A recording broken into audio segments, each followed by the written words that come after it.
नमस्कार बच्चों।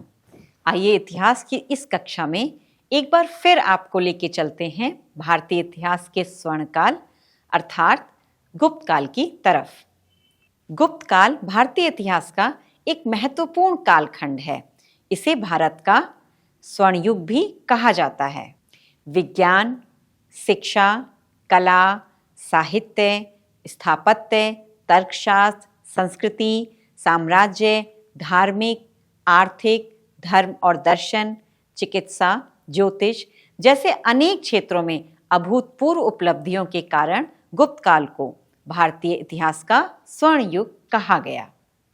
आइए सबसे पहले समझते हैं गुप्त काल की प्रशासन के बारे में, जिसने गुप्त साम्राज्य को प्राचीन इतिहास के सबसे शानदार साम्राज्यों में से एक बना दिया। गुप्त काल में सम्राट शासन का केंद्र होता था। राजा की सहायता के लिए मंत्रिपरिषद होती थी, जिसके सदस्यों को अमात्य कहा जाता था। गुप्त साम्राज्य भुक्ति अथवा प्रांत में विभाजित था। प्रांत के प्रमुख को उपरिक कहा जाता था। प्रांत विषयों से मिलकर बना था, जिसके प्रमुख को विषयपति कहा जाता था। इसके बाद आता था विथि, जो कि ग्रामों का समूह होता था, और इसके बाद आते थे ग्राम, जो कि प्रशासन की सबसे छोटी इकाई होते थे।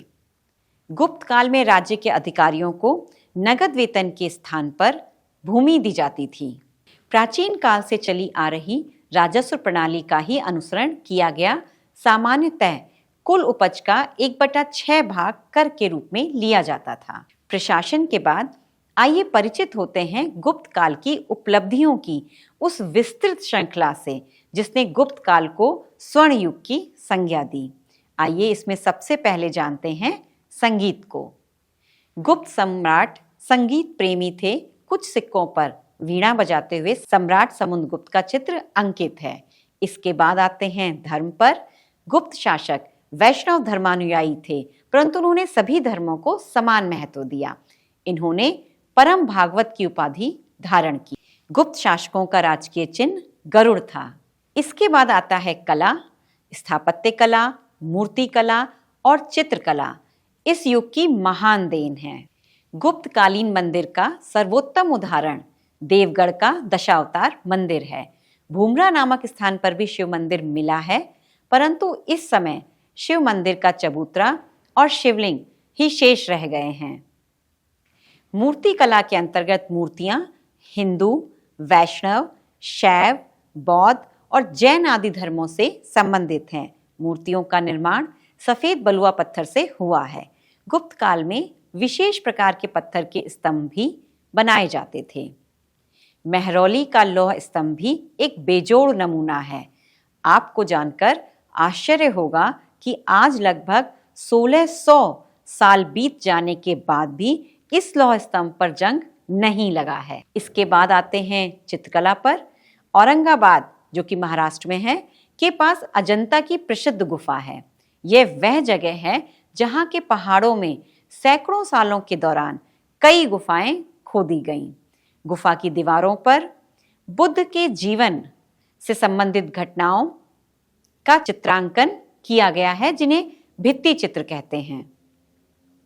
इनमें से ज्यादातर बौद्ध भिक्षुओं के लिए बनाए गए विहार हैं। इनमें से कुछ को चित्रों द्वारा सजाया गया था। यहाँ इसका एक उदाहरण है। गुफाओं के अंदर अंधेरा होने की वजह से अधिकांश चित्र मशालों की रोशनी में बनाए गए। इन चित्रों के रंग 1500 साल बाद भी चमकदार हैं। ये रंग पौधों तथा खनिजों से बनाए गए थे। इन महान कृतियों को बनाने वाले कलाकार अज्ञात हैं। गुप्त काल में साहित्य के क्षेत्र में अत्यधिक प्रगति हुई। चंद्रगुप्त द्वितीय विक्रमादित्य के दरबार में नवरत्न थे। इन नवरत्नों में कालिदास भी एक थे। कालिदास की प्रमुख रचनाएं अभिज्ञान शाकुंतलम, रघुवंशम, कुमार संभवम है। इसी काल में शूद्रक ने मृच्छकटिकम तथा विशाख दत्त ने मुद्रा राक्षस नामक प्रसिद्ध नाटक लिखे। विष्णु शर्मा द्वारा पंचतंत्र की रचना की गई, जिसमें लिखी गई कहानियां बच्चों को सूझबूझ की जानकारी देती हैं। इस काल में पुराणों की रचना प्रारंभ हुई और रामायण तथा महाभारत को भी इसी समय अंतिम रूप दिया गया। इन्हीं नवरत्नों में से एक थे वराहमिहिर। वराहमिहिर प्रथम व्यक्ति थे जिन्होंने कहा कि कोई ऐसी शक्ति है जो चीजों को जमीन के साथ चिपकाए रखती है। आज इसी शक्ति को गुरुत्वाकर्षण कहते हैं। इसी काल के प्रसिद्ध वैज्ञानिक आर्यभट्ट ने बताया कि पृथ्वी गोल है और वह सूर्य का चक्कर लगाती है। इनके सम्मान में ही भारत में प्रथम कृत्रिम उपग्रह का नाम आर्यभट्ट रखा गया। चंद्रगुप्त विक्रमादित्य के समय विदेशी यात्री फाहियान भारत आया था और उसने गुप्त काल की सामाजिक स्थिति के बारे में लिखा। उसने लिखा है कि चंद्रगुप्त विक्रमादित्य का शासन बहुत अच्छा था। इनके समय में प्रजा सुखी और धनी थी। लोग स्वतंत्रता पूर्वक व्यवसाय करते थे। धर्मशालाओं में भोजन करने की समुचित व्यवस्था थी। राज्य में चोरी का नाम नहीं सुना जाता था। देश में शांति थी।